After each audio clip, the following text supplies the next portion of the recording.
he had probably had some kind of explosive put in his mouth or put near his face, and it just literally shred his jaw and his nose area.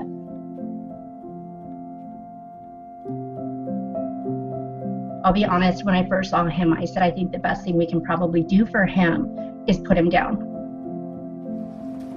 We always try to give that second chance, but we don't ever condone suffering.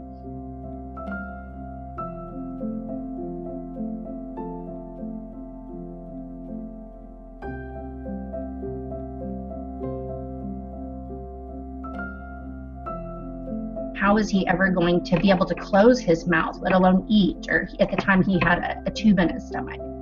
And he told me, I can build a prosthetic. I know I can do it. And so with a little bit of convincing, he shared videos with me of Braveheart, and I could tell that he just seemed like he had so much life in him.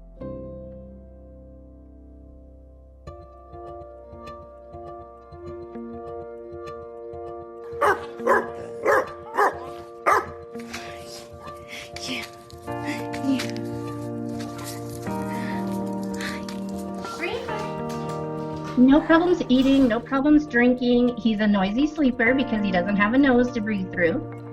He runs, he jumps, he loves tennis balls. He literally lives the life of a normal dog. Hey.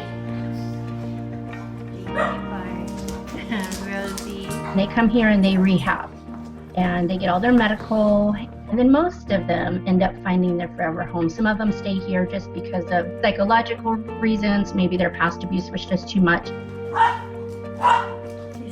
Goodies, and Bean, Lola, Bean, and Susie. Oh my God. Yes, of course, there's Braveheart, who has to be in my face. It's kind of my purpose. I mean, I just feel, I don't know, it's just somebody has to, I feel like, like this guy, he's got so much love to give.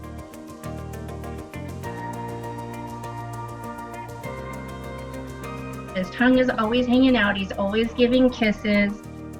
He's just the sweetest boy. If it weren't for his physical appearance, no one would know that he has such a painful past.